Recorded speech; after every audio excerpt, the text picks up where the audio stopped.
So we're here with Mike Korn, and dentistry to real estate now, back and forth. Tanner Osborn, Joe Swingle. This is the Beyond the Bluprint podcast. Business, how it ties into real estate. Mike Korn in the dentist industry, but now getting into real estate a little more heavily. But you've already dabbled in both, right? Okay, cool. So tell us a little about your background. Why did you even get into Sub 2 in the first place? Yeah, so I've been a dentist for about 13 years, owned 2 practices up in Seattle, and, you're reading business books, you're reading all kinds of personal development stuff, and one of them was based on how most business owners, I guess depending on the business, have to be entrepreneur, manager, and technician all at the same time. And those are 3 completely different personalities that are like constantly fighting in your own head. Yeah. 3 very different bits of motivation. So I guess I realized that as a dentist, I can't do this forever for a paycheck and have a chance at retirement. So it was really about retirement and developing passive income, and then you get hurt, you get sick, all the production for the business stops, and so I guess it's sort of risk management. Yep, totally. You already own property, right? And how did you get into those properties, and where are they at? Yeah, and dental was a big part of it. So, owned a practice for about 5 years, and, everybody thinks you're making good income, you have a good job, a lot of education, but, we just could not figure out how to buy a home, couldn't figure out how to save enough for that down payment, conventional financing. And so when I bought my second practice, I bought the second one at the same time, and all of a sudden, on paper, I had twice the income and a lot more assets, a lot more cash sitting around. And so all of a sudden, right at that moment, we could go buy a house.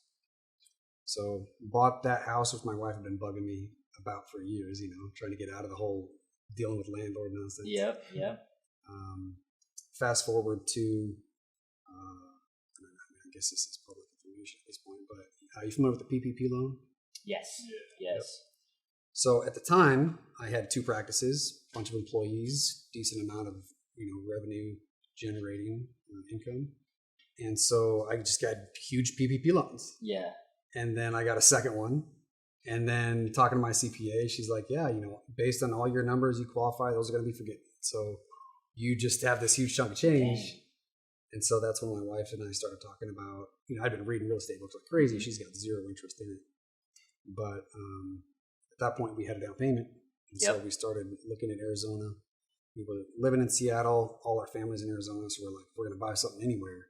Let's buy something we might want to move into someday. Right. In Arizona, where the rest of the family is. Yes.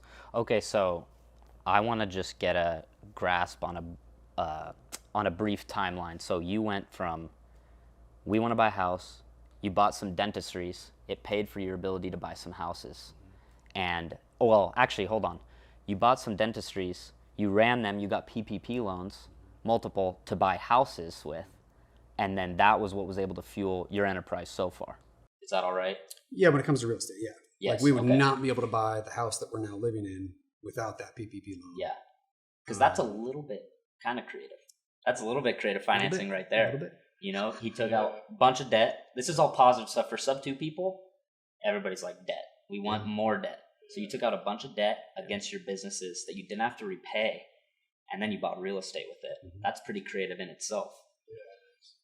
Yeah. A lot of people are scared of debt right now. A lot of people are not just scared, but like. Why do you think that is? I don't know. I mean, a lot of it is, when I finally graduated dental school, I was 30 years old and had not only 0 income and 0 experience, but now I owe $500,000 to USC for dental school. Like, that's a scary position a lot of people don't want to be in. And that's debt that you, if you didn't have the rentals or anything else, that's debt that you would have to pay back. Yeah, it's before I had any homes, any assets, just a piece of paper that said I was a dentist. Yeah. I didn't even really know how to be a dentist at that point. All you know how to Crazy. do is keep people from getting hurt in your chair, to be safe. Great. I see. Why a dentist? What made you go down that path? Yeah, good question. So my original path was chemistry, and I went to NAU. Nice. I ended up with a master's in chemistry, thinking I'm hot stuff. Had these big companies, Merck, Johnson & Johnson, all these companies flying me out for interviews, putting me up, taking me to steakhouse dinners and stuff. Yeah. Big ego booster, and all around, interview after interview after interview, and every one of them turned me down. Really? I kept getting rejection letter after rejection letter, and at some point, like last interview was done, last letter came. What am I going to do at this point? So I took a job in a different aspect of chemistry. Super exciting the first 2 weeks. Yeah. And then it was just horribly monotonous. And I was just like, man, I can get through it. But this is not a career. What's next? Yeah. Right. So one of the kids I worked with, his dad was a dentist. Talked about him all the time. And I thought maybe I could try to go to medical school. Maybe I could do this or that. But I want to get to that doctorate level. Yeah. And his dad was a badass. So I met him, hung out with him, and then started shadowing him every week, which you have to do to apply to dental school. So you have to get hours with a dentist to even be able to go to dental school. Yep. And what was the total cost of just the dental school? Well, so it was different then, and it was obscene then, but it's much worse now. Really? Oh my So god. and USC is private. It's old. It's Yeah. amazing. It's expensive.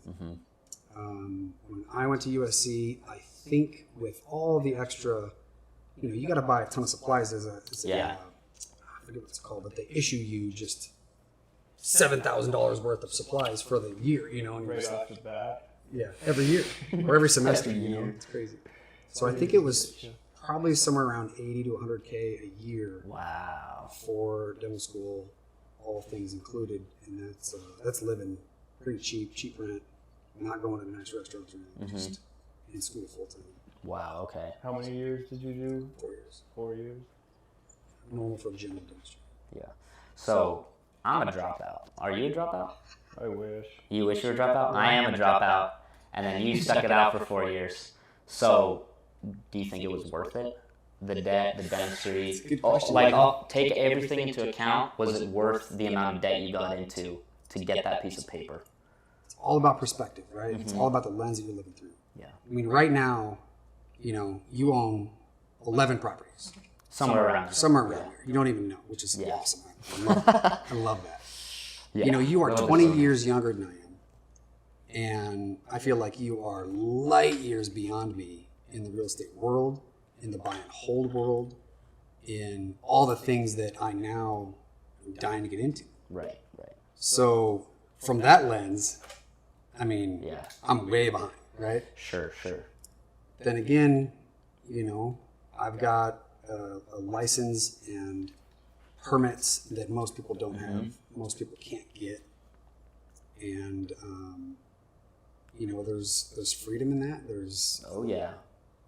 job opportunities. Everybody has teeth, and if they don't, we can make some dentures for them, right? Yeah. So everybody's going to need a dentist. Yeah. So there's job stability in that. Yeah.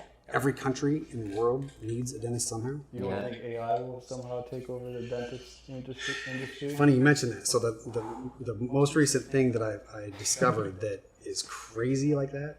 So there are, when you place implants, there are guided systems that will help you get into exactly the right position with your drill to put it in exactly the right position, right? That's not new. But what's pretty new, I don't even know how old it is you end up being the guide. The robot is placing the implant. But that was the guide, and you're still the surgeon. Really? But it not long ago, it just flipped where if you're using the latest and greatest stuff, Yeah. you are the guide and it is doing the surgery. So how is that going to impact you with what you do? Do you think it even will right now? Are we 10 years away from it impacting you? Or Are you planning on staying in the dentist industry still? Well, it kind of the question comes, I think, from something you mentioned a few minutes ago of are you trying to get out of your W-2, or are you trying to be able to do the W-2 or the work you want when you want to do it? Yeah. And there's aspects of dentistry that I absolutely love, including surgery. So much fun, very lucrative. Patients desperately need this treatment. They're so appreciative of it. Yeah. And so there's just so much reward in that. So yeah, I want to be able to do that, but not have to, just to make sure my kids have Right. a home and clothes on their back and good schools. Yep. Yeah, That makes sense a lot. So you want to get into real estate, but now after having a short conversation with you before we even started wanna get into rolling, dentistry? I want to get into dentistry now. And maybe you can tell everybody who's watching this why exactly, with the whole loans and some of the laws in different states. I found that extremely interesting, and we'll even talk about maybe how you could actually take that and turn it into something that you can leverage inside of the sub-2 community, because I think there is a way for you to do that, but we got to feel it out first. We got to learn a little more. Yeah, so I think what you're mentioning is something we talked about before the cameras came on. Yeah. Where in the state of Washington, it is not legal for anybody other than a dentist to own a dental practice, right? Mm-hmm. And it's very unusual for somebody else to own the real estate, but the dentist owns the practice. Typically, Right. it's the dentist owns both, or like in my practice in Seattle, my predecessor, who I bought the practice from, owned the real estate. Mm-hmm. I bought the practice from him, and so it was the first time he'd ever been a landlord, and he was my landlord. I didn't have a choice. But it's a big deal, specifically for Washington, that you have to be a dentist to own the practice business. But it's not the case everywhere. Arizona is different. Anybody can own a dental practice, which is good for some, but in my industry, it's a bad thing. There's a lot of lobbying going on to prevent that.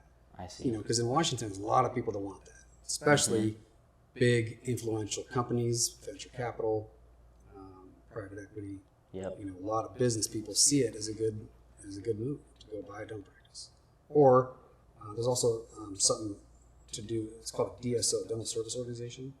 So that's where you own several practices in one entity, one group, right?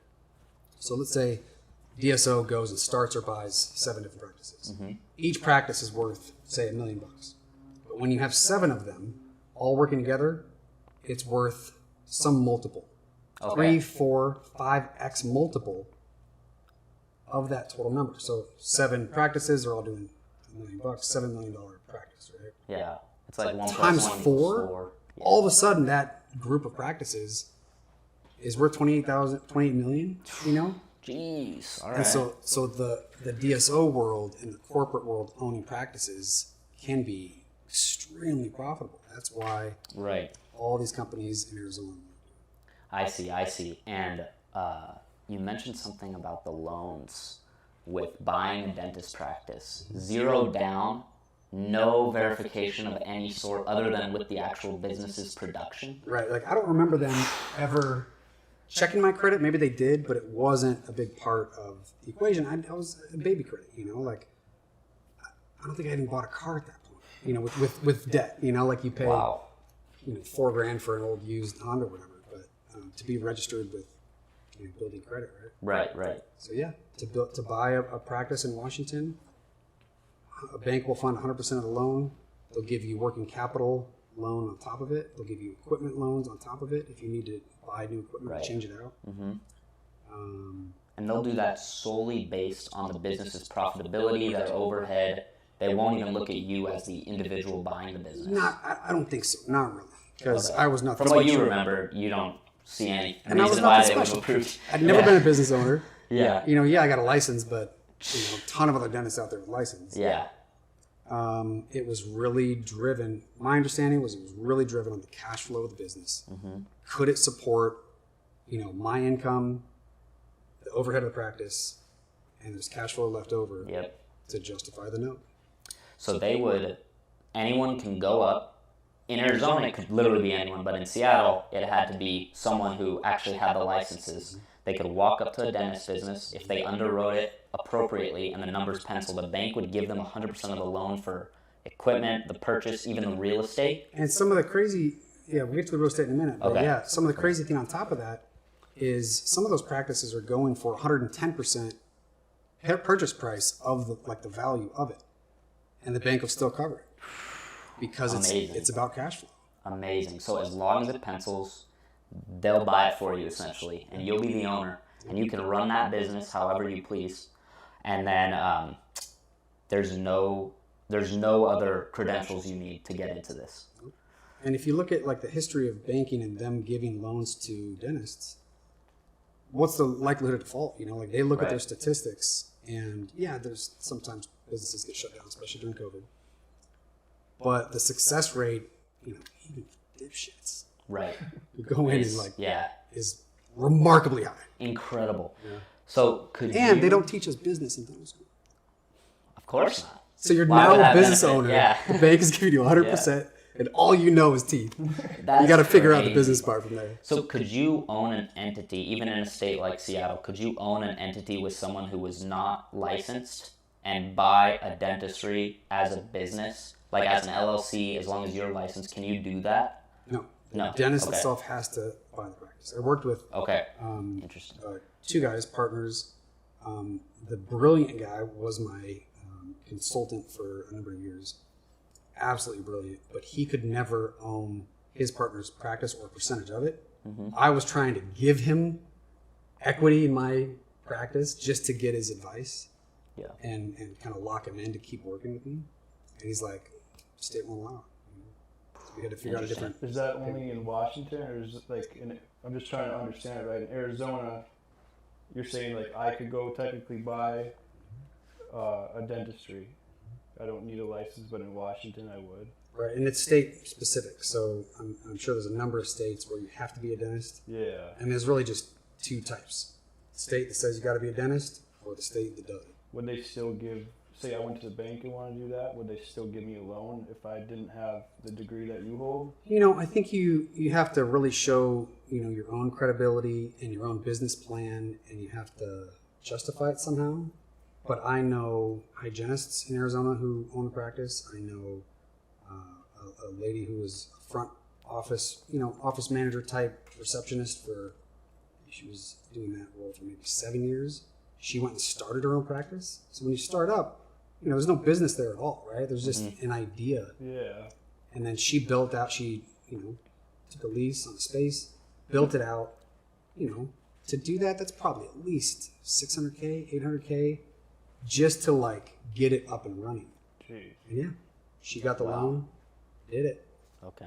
Zero down too. She didn't have I didn't get the details. to. But I don't know. I haven't bought a practice here yet, Yeah. so I don't know the ins and outs of it. But I think you should, especially with I think career you should. finance. And if you want to stay in it. do Well, I that. was even saying if it's that easy to get a loan on a dentistry business, zero down, you can get it up and running and profitable. Maybe even if you know what you're doing like you do, you've owned multiple, even increase profitability. You can go sell that business creatively to someone else and leave the loan in place and make a lot of money for somebody else who wants to own a it's business interesting. that is cash flowing. And you might be able to do that in Seattle. I don't know. You're talking about like a sub 2 type of arrangement. Yeah, you would be the one buying, almost like a wrap. You would buy the home and it would actually be your loan. In this case, it's a dentistry business. You would buy it. This is where my mind went to immediately, knowing the real estate side of things. If you bought a dentistry business and you knew what you were doing and you got zero down, you're in it for nothing. You could, if you analyze the right business and you can even increase profitability on that and the cash flows, however, X amount a month, you can go turn around and be like, I have this product essentially. You can take that to sub 2, the community, you can take that anywhere. And you can say, I have this product, it's pumping out. I've got a manager in place, it's pumping out $5K a month. And you can go sell that business with the loan in place to somebody else for a good chunk of change, because there's a lot of people who would pay a lot of money to get that $5K a month. And whereas you can do this multiple times because you already know the ins and outs of the dentistry business. Now you're talking about in Washington where you have to be a dentist to own it. You could do either way. It depends on, that might be something to explore a little more. I guess the buyer pool would It's be smaller so much smaller. in Seattle, in right? in Yeah. Washington. So maybe the You need play. One buyer though. That's something I learned from That's Pace. true. No matter what you're selling, You only need one buyer. Yeah, true. Because that's the thing is maybe the play would be go to states that don't require that. You having experience and the credibility already, purchasing those and selling and setting them up for They call someone that, who doesn't. They call that like a loan sponsor. Is that right? Where you, like, I go get the loan, but then it won't immediately sell it to somebody who couldn't qualify. Yeah, I think the loan sponsor might be a little bit different. I haven't done one of those before. I've never gotten a loan sponsor to help me with a purchase before. But what you'd be doing is just pure and simple a creative finance move, purchase a home, have debt on it, go not pay that debt off, and go sell the asset and receive income up front, maybe even income monthly. Because you're selling a business that cash flows, you can take a portion of that cash flow by wrapping the property to somebody else. So in real estate terms, I'd buy a property for $200K. It has an 180K loan. I put $20K down. The payment is $1,500, but I can go sell it at a higher interest rate to someone else. Maybe the interest rate's 3%. I go sell it for 6%, and I can make some money down, maybe some money up front. Someone brings $40K down. I sell it for $220 instead of $200, and then I knock up the interest rate, couple points, 3 points, and make some cash flow. It sounds like you might be able to do the same thing with the dentistry business by buying it. You're not in it for any money in this case, and then wrapping it to someone else at a higher interest rate so that you're receiving not just money up front, which you didn't have to put in because it's a zero down loan, and maybe taking some cash flow off. Really interesting, Joe. Never thought about that. Well, that's why we're here, because you know all about dentistry and owning a dental business, and we know a little bit about real estate. You combine the two, and now you've got a new business model you can pump out. You know, I feel like the next level is, in the brilliant move, one of my buddies is doing it not far from here. You buy the condo or the property, you buy the dental practice, or you start a dental practice. He started his. And so he's got one big loan. He builds it from zero up, and after maybe 2-3 years, he's got this killer dental practice. He sells the practice, keeps the real estate. And then the new dentist is paying your commercial loan. Right. And, you know, you can sit on that for a long time. Because they'll give you, the bank will literally give you a loan as well to purchase the property. And you would own the property, the practice. You could get a loan even for the materials if you wanted to. And then I've never done both, but or didn't have the opportunity to do both in either practices that I owned. Yeah. But you know, talk with a lot of dental specific bankers. Wow. And the general consensus was, you know, we sort out how the loan is drawn up, the term, and make it work. Man, that's crazy. Why do the banks do that? Why is it so favorable? Do you even know? Does anyone know why it's so favorable to get a dentistry loan? It's just statistics. You know, how many businesses go bunk or get closed within a year after starting, or 5 years after starting? Like, what's the statistic on all businesses? It's incredibly high, right? Yeah. I don't know. What number comes to mind? I thought it was like 90%. I thought it was high too. Yeah. 85, 90%. Yeah, I've heard someone say this recently. I thought it was up there. So apparently, in the banking world, the likelihood of a dentist who bought a practice not being able to pay that loan is almost zero. It might be 3%. Incredible. Historically. Wow. So people buying businesses, it's not a bad idea to hop on the dentist train. It's a good move, and that's why private equity is doing it. That's why so many people, especially in Arizona, because you don't have to be a dentist to own them. Right. They come in, they snatch it up, buy, and then there's that multiple I was telling you about. Yes. Where they could sell that group as a multiple and cash out big time. And those, you think those, you would know better than me, so when they package up like 7 dentistries together, they'll sell that to like a fund that is using money from other people and giving them a return based on their purchase? Is it kind of like that? Like Arizona will do that. Yeah, like Okay. like in other states like Washington, Right. you know, it's more the dentist comes in and wants to buy those 7 because they can, Right. or it's a dentist owned DSO, dental service organization. So, you know, maybe 3 dentists come together, they go in and set up this DSO. Now they can legally buy dental offices or groups of dental offices and kind of trade in that world. Wow. I'm being a dentist now.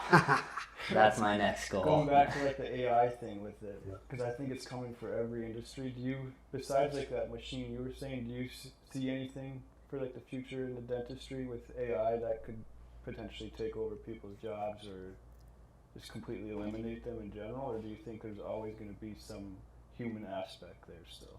Yeah, good question. And I don't know enough about AI. One of the kids I went to dental school is big into AI, and I've been following his posts a little bit. Yeah. But honestly, I don't know much about it.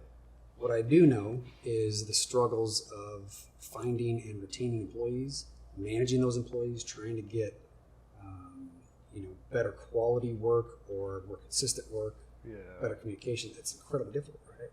And so a lot of offices will outsource everything but like direct patient care. So you have to have a dentist, you have to have an assistant, and really you have to have a hygienist to be doing that regular care. But you can outsource front office stuff, you can outsource calls going out, calls going in, almost everything else you can outsource, and you already are. And so, I wouldn't be surprised if, at some point, the front office for every dental practice was AI driven. Yeah. I can see that. It's crazy. It's something to think about. Like, it's going to come for every industry. It already is. Even real estate. Yeah, even real estate, for sure. Yeah.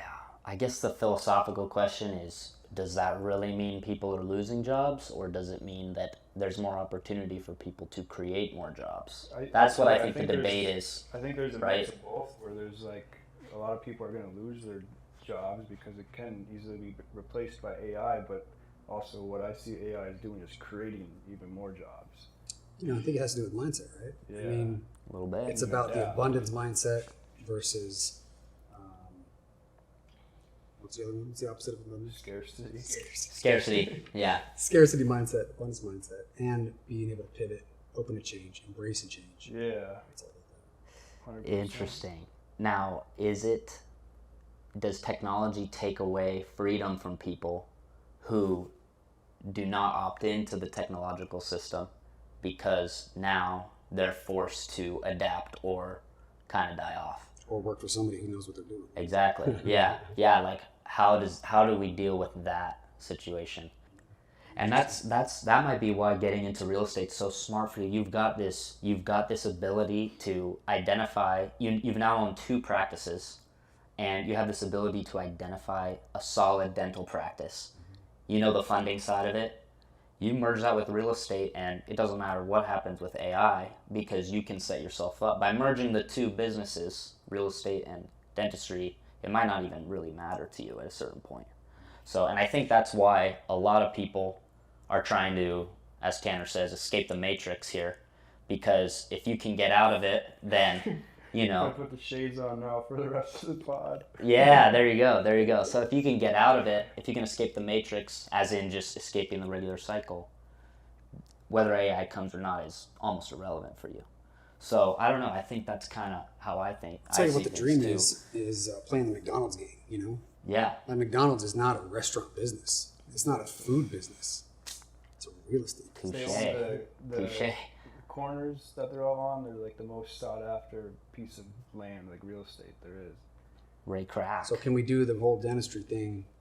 Reverse McDonald's engineer way. what they did. We've got the drive tools through right dentistry. here. We've got the tools right here. You can be the leader in AI in the dentistry industry right now. Yeah. Drive-through dentistry. They don't even have to get out of Drive-through dentistry. You just drive in. Yeah. I've heard of people like buying a sailboat.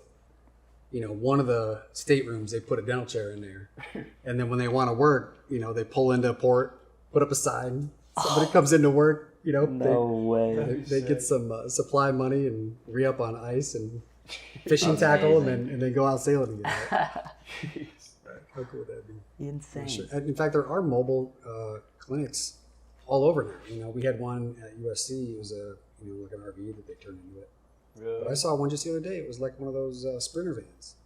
And I don't know where they go or what their business model is, but there's a dental chair in there. And here's room. Jeez.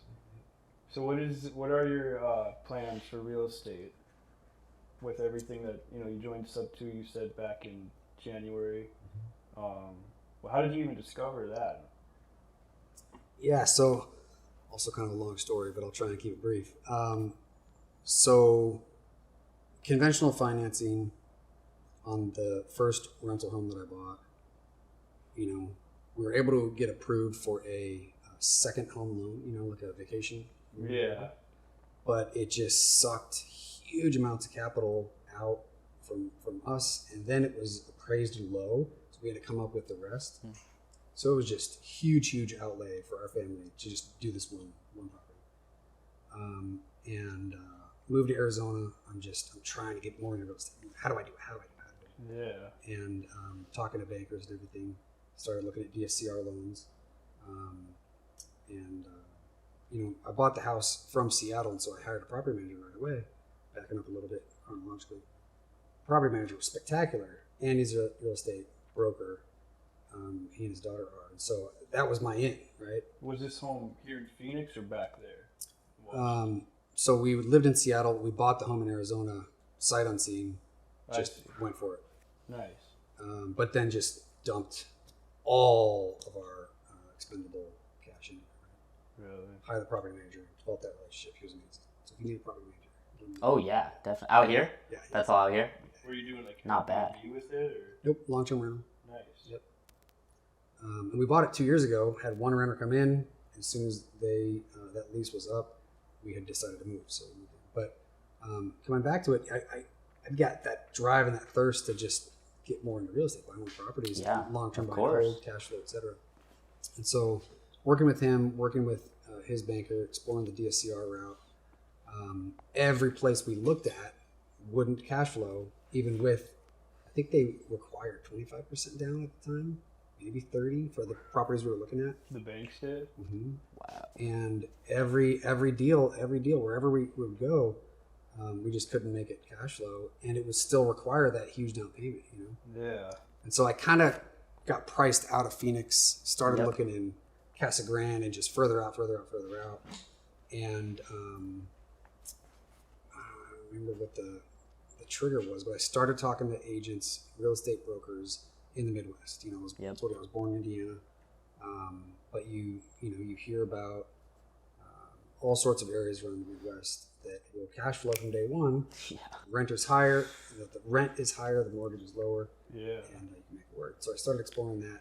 So I think it was actually a real estate broker in Cincinnati who, we're going back. We had a couple of calls and we're just texting back and forth. And he's like, "Would you be open to sub 2 or seller finance?" And I'm like, You had a realtor ask you if you'd be open? Damn, usually it's the other way around. Like, where are those guys? "Yeah." And I'm like, one of those guys.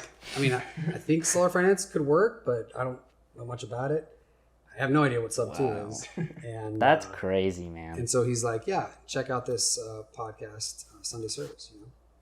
And so the very first Sunday service I listened to was his last Sunday service before he turned it into with a different podcast, right? Oh, I see. Okay, Yeah. Wow, dude, that's Which crazy. was, that was what, December? Yeah, it wasn't too long What, ago. not long. Yeah, it was like this year, right? Yeah, Or you last year? shifted it to Barely? like a creative Maybe. podcast or something like that. Mm-hmm. Is it Get Creative? Yeah, Get Creative. It used to be the Sunday service or something. Yep. So, Pace Morby and his marketing genius and his verbiage and his Yeah, confidence and knowledge and everything else just sucked me in. Yeah. of course. And then, there's just Google machine and YouTube and learning more about it. Yeah. And scheduled a call just to talk about it, see what would be involved. And so, Yeah. Sold. Same here. Pretty much the same. And then what? You just started, kind of got deep into the rabbit hole of just all the possibilities. Kind of got lost in that. yeah, got lost in that a little bit. Like I'm a chemist by trade, right? That was how I got through college. And so I'm super analytical, super, just get hyper focused on one thing, Yeah. And so you end up with some of that analysis paralysis. Not sure when or how to take action. Yeah. When it comes to the world of dentistry, there are aspects of it where I'm the man, right? I know Yeah. everything about that world. But there are other aspects where I'm not super confident. I don't like talking about those other areas because I'm not super confident, right? Yeah. Getting into real estate, it's hard to start making moves if you don't have that knowledge, you don't have that background, you don't have that Yeah. confidence. 100%. So what have you what did you start doing once you joined Sub 2? What have you tried? What's worked? What hasn't worked? And Yeah, good question. where are you going now? Mostly I've just spent money. Yeah. I got to figure out how to generate some income. But I've got ADHD, and so shiny object syndrome is very real and tough to fight, tough to battle. So, in all honesty, I've learned a lot. I've made, some great connections, had a lot of good conversations. I've got a decent network, of people, and I haven't really done anything. Nice. So, too many avenues. Yeah. What I really need is focus on one and get after it.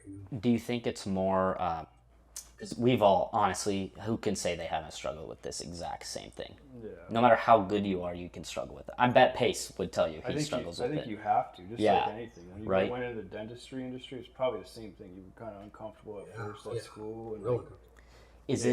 Do you think it's more fear or a little bit of confusion? Like, I can start here or here or here or here. Like, I get attached to the shiny object thing too. I've lost a lot of money doing that as well. Even when fear wasn't involved, sometimes you can just get distracted on a tangent and a couple months later look back and be like, oh shoot. Yeah. Because the fear thing, I think, is easily solved by partnering with somebody. That's how I overcame a lot of my fears, was partnering with someone. And now I reach out constantly. I'm constantly reaching out to people who I'm like, I derive confidence from this person. They actually give me more confidence to jump into this thing. So I don't know, depending on what it is, I think there's a solution for both. Solution. I mean, dentists are problem solvers. Like somebody comes in with a complaint, with a problem, not even knowing they have a problem. We take an X-ray, you got a problem. We're trying to figure out how to solve it. Right? Yeah. So I think it's a well-suited career for me, a well-suited opportunity for generating passive income. But honestly, I still don't know how to get into it. Yeah. I Okay. still don't know. So you're not really wanting to like wholesale call sellers or do any of that. You're mainly wanting. Well, so I had a couple of great calls. Houston Beckett and I think it's his partner Ryan something. I'll remember his name. I know Houston. I've heard of Houston. I don't know who else it would have He's got a been. killer stash, man. Yeah, I can't yeah. grow a proper stash. Like, I can't it's just either. creepy. Like, Yeah. I got the van with the blacked out windows out back. Yeah. Yeah, one of those guys. I don't know if it was Houston or his partner. Helped me understand that I don't want to be a wholesaler, and that my pathway to buy and hold. But do you really want to commit 6 months to a year and a lot of time and effort and some money at doing that? You're going to be a wholesaler. I mean, you can take some other paths along the way. Yeah.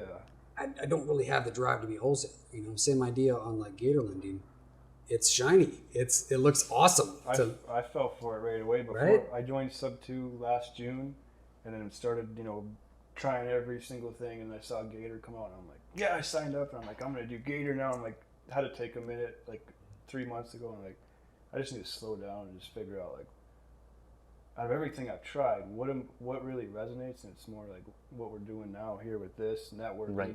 more of the dispo side. Yeah. I think it does kind of just take like just trying everything. Don't get like too shiny object where you got to buy this stuff, because that's what I did too. Bought this stuff or did this, and then you waste all that time. And I don't really look at it as wasting time. Maybe wasting a little bit of money, but Yeah. My opinion on it is a little extreme. I think that the only way is to pick one thing and then you do not stop until it creates income. You just you never stop until it creates income. The reason why I say that is because when I started, it was 6 months of door knocking and getting nothing. You know what I mean? And hundreds of doors. And I could see the improvement in myself, but no results for so long. And then when the check came in 6 months, I was like, this was definitely worth it. But I could have stopped at any point before then. I almost did. And the guy I was working with was like, I will give you an advance when one of your deals closes. And so he gave me an advance that kept me going, because I was in the red at that point, having to get new tires on my car. Like, I'm not working any other job. This was it. Going to school full time. And that advance kept me in the game for a little longer, where I eventually got that deal. And then it was just, then you were just crushing. You were just getting deals all the time because you finally got in the rhythm. So personally, I think you got to really think a little bit about what you're going to get into. And then when you do, you don't stop till you get income out of it.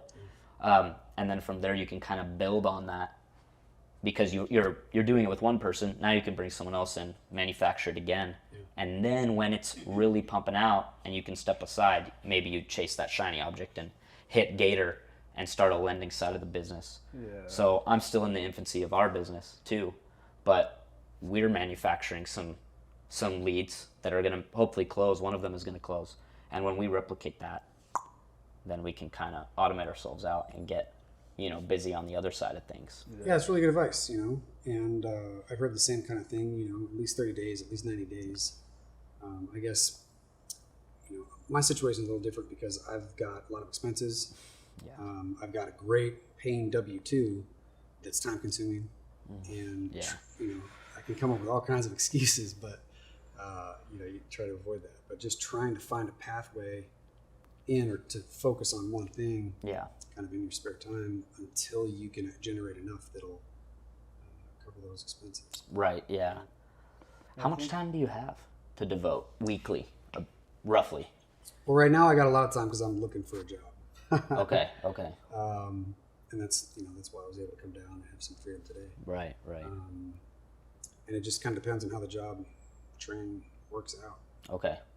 Cool. For the last few months, I was dentisting 3 days a week, and so had a decent amount of time, Mondays and Fridays, a little bit of time on the weekends, nights, things like that I could commit. And just it kind of depends on how the next gig shakes out. That'll pay my expenses, cover the bills, so I can get more into real estate. Right. Okay. And you want to be on the investing side. You want to go and purchase property, hold it. The whole reason I got in here was my hold. Yeah. And trying to avoid conventional financing. My credit score is 800 or higher. I've got tax returns that say I make an obscene amount of money. Yeah. A lot of that, full disclosure, is when you take out that loan for the dental practice, paying that loan back doesn't count for income. So like your adjusted gross on your tax return looks like it's way higher, whereas a huge chunk of that went to the bank. Yes, I see. Does that loan have to tie to your personal credit at all? Oh yeah, you're a personal guarantor. Really? Well, yeah, because you can't buy it in a business in Seattle. Do you mean like registered on like Experian, et cetera? Well, like how you were saying earlier, how you can buy a practice where they'll fund the whole thing. Does that have to, you have to show your personal credit and have that writing to back it up as well, or is it? I don't think so. I think it's. My LLC bought both businesses. Nice. And it's basically a business line of credit that did it. So I'm the guarantor of the LLC. Me personally is the guarantor. Yeah. Okay. Nice. Well, but that doesn't report to your credit report, right? You won't benefit from paying the loan. I don't think so. Okay, interesting. All right, that's cool. That's very cool, actually. Interesting. So even if you defaulted, would it come back on you? Yeah, that's basically what I was getting at. Or would it come back on your business? Or I don't know how that would work. I feel like they'd have some sort of retaliation, I guess, if you want to word it that way. But I don't know. I've known dentists who have gone bankrupt, Yep. And I think they had a real hard time buying a practice again. I see. So it definitely, I think it wrecks your personal credit if the business fails.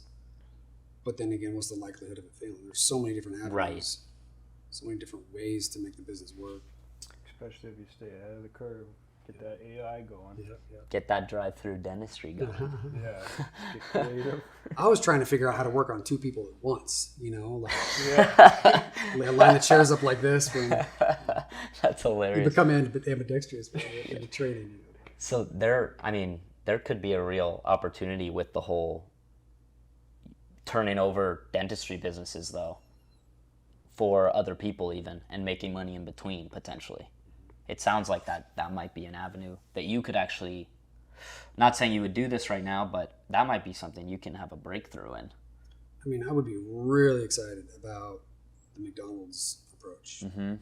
and just picking up that real estate and having the business, guarantee the loan on the real estate and Yeah, sell the business. that is good. Sell So the business, keep the real estate. could you buy any piece of property that, like a warehouse, for example, and convert it into a dentist's office? Does it have to be specific zoning, or what are the requirements Question. there? So a lot of the startup cost for a dental practice is the medical dental plumbing, the gases, I see. Yep. the certifications for biohazard waste and gases, I think is the big stuff. Okay. So a lot of times you'll have like a medical dental building that sets it all up that way to be in the beginning. But then again, I mean, a lot of really successful dental practices as startups are in strip malls and right next to a grocery store. You get a ton of drive-by traffic, and that's just a strip mall. That's empty. So I think you can build out a dental practice anywhere. Not entirely sure how the permitting works. Sure. But it is going to be like a specific medical dental permitting. You know what you should target if you want to make it about real estate? All the old Pizza Hut buildings that are closing? I've been checking those. Those are on some pretty good real estate. Prime real estate right there. Right there, go target them. Well, Tanner was trying to buy a new warehouse when we first met, and I was helping him negotiate something creative with the agent who was open and the seller who was kind of open too, Yeah. for having us take over the loan he had on it, potentially, and then bringing him some money and going from there. You could easily do the same thing with creative and then grow a dental business within that. I'm so glad you brought it up because you get your mind thinking, right? Like most of the time when you buy a dental practice, you buy it from a retiring dentist, or like in my case, I was leaving town, movers were coming, the deadline is rapidly approaching, and I had to sell this practice fast, right?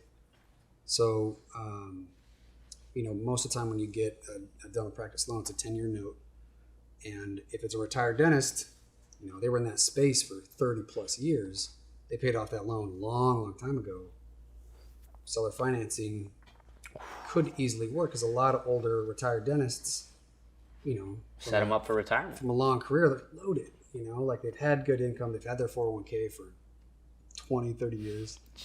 Seller finance deal there could then kind of That might even be more attractive to them than selling it outright. roll into their trust to Yeah. bring it toward their kids and their extended family. Yeah. Yeah, because then, what are they going to do with that money?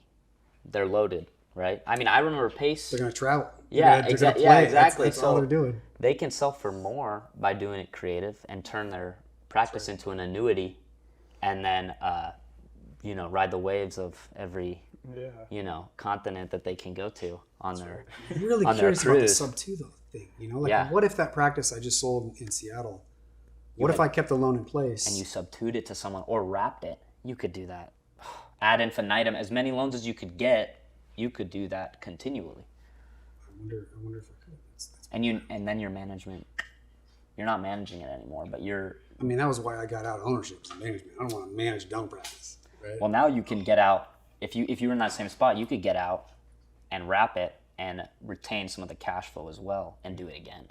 As long as you're able to keep getting those loans, which it sounds like you can get multiple because you had to at the same time, right? Yep. So you could get multiple and turn that over as many times as you're able to. All you have to do is show the cash flow. And if you're doing multiple, you got to show the cash flow from your existing practice and how it's functioning and paying your bills and there's money left over. Okay. Plus the second one, how it's is cash flowing now and it will continue to cash flow. So that might be a conversation with an attorney on how you'd be able to leave it in place, retain some cash flow from like a wrap, but then also convey to the lender that this business is still running and I want to get another loan. I mean, plus, I had equity in it, right? I've been paying down that 10-year note for 5 years. Yep.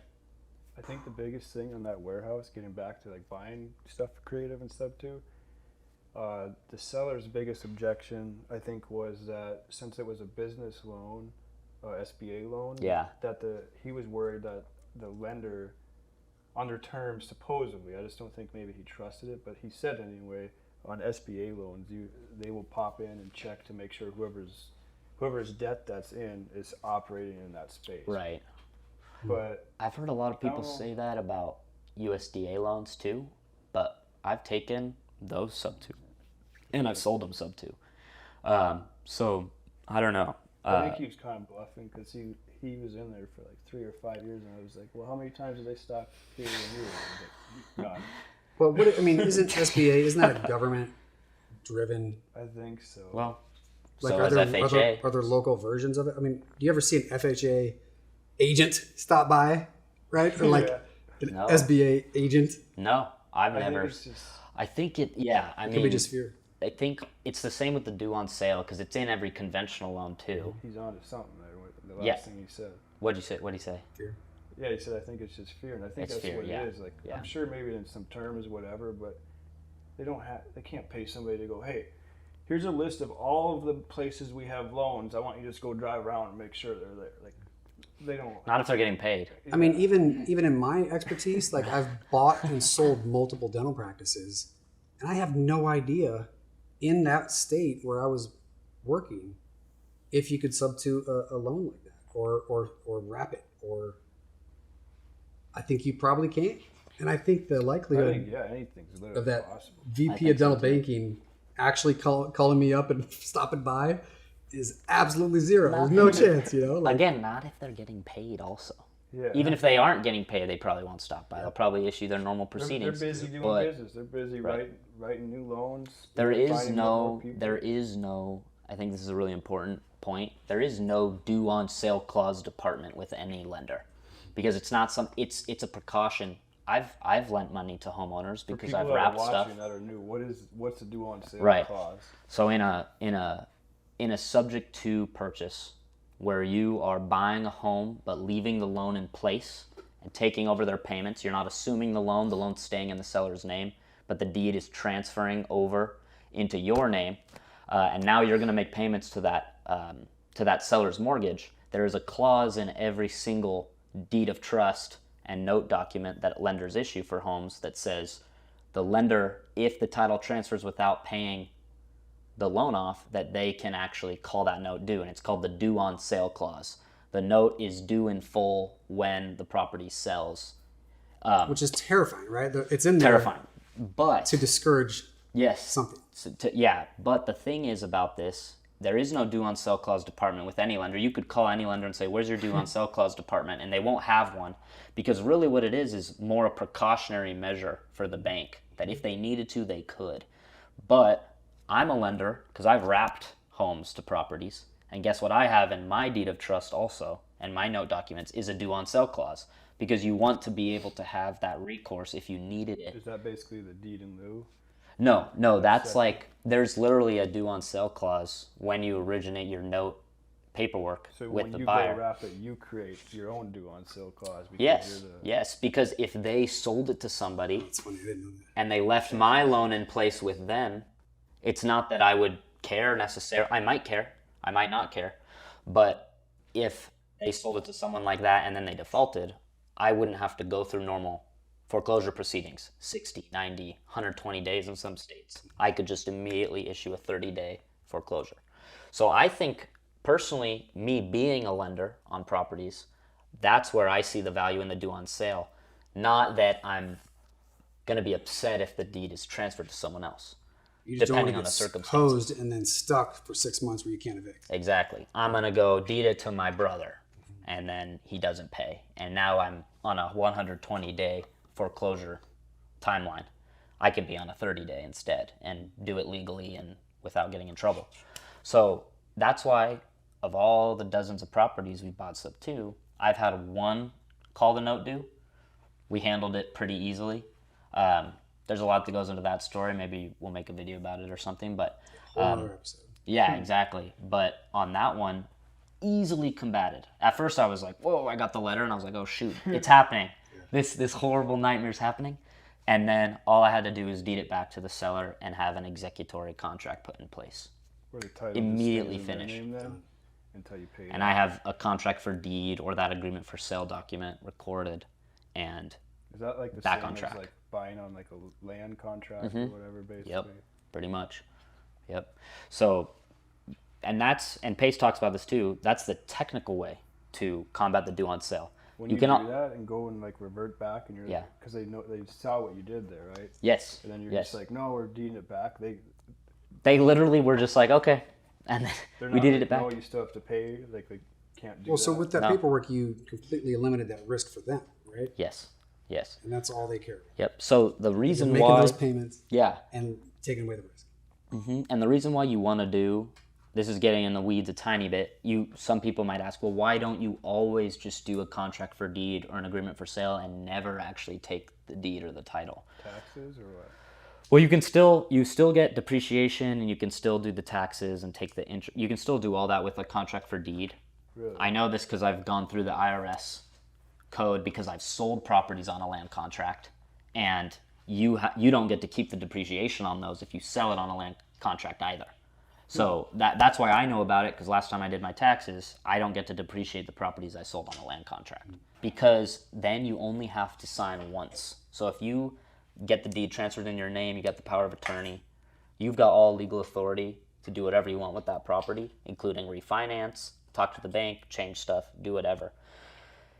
And if you do an agreement for sale, then you're still going to have to go back eventually with the seller down the road and get that deed signed. And I think that that's worse for both parties, because the seller probably doesn't want to be contacted ever again. And you, the buyer, don't want to get in a situation where you're having to even if you do your paperwork right and you're in the right legally, you don't want to actually get into a conflict later if you don't have to.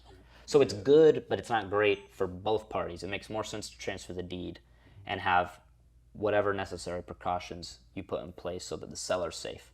But that's kind of my opinion about why you wouldn't want to do agreement for sale for every single property. Yeah, thank you for explaining that, man. I've heard a lot of those terms so far, but didn't fully understand it. So.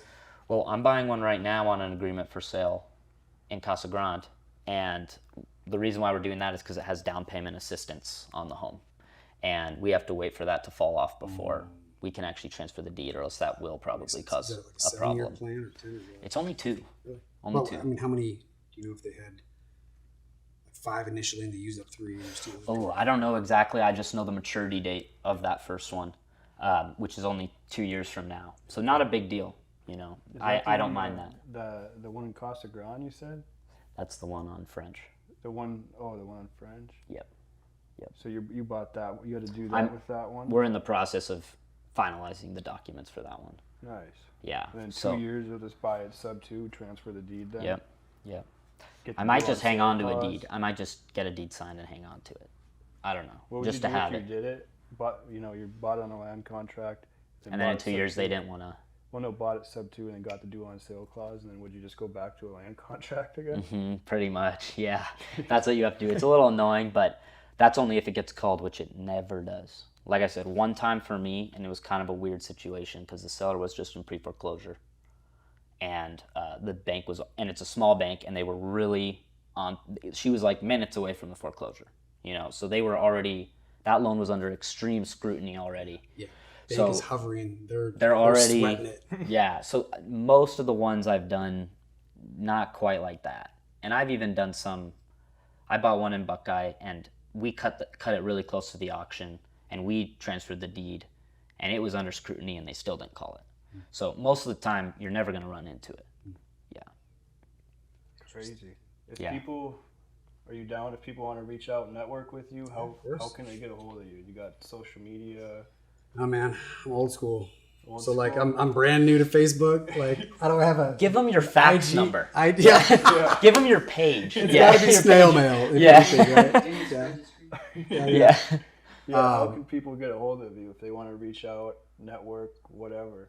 Yeah, we'll post the Calendly link that I set up, and I'm in sub 2 in the Gator community, so you can reach out that way. Sweet. We just met this guy today, and he's awesome. Yeah. That's the truth. Well, thank you guys so much for setting this up and hanging out, inviting me in here. This is awesome. We'll do it again. Have to do another episode pretty soon, and then we'll have different stories then too, different things to talk about. Yeah, for sure. Switch seats. I'd love to grill one of you guys. Yeah. Let's do it. Awesome. Grill, Yeah. Thought about getting into grills. Too, that was good. Yeah. Actually, a buddy of mine made Marshawn Lynch's grill. That was pretty cool. No way, Yeah, dude. yeah. That's a story. I think it was like maybe 60 grand for that thing because it was straight up gold and diamonds, and So that's an elective dentistry, Yeah, right? very Like much an so. elective surgery. That's Right. an elective dentistry type deal. Yeah. That's awesome. A whole other market to corner. Yeah, Awesome. Cool. with a K. Yeah, yeah.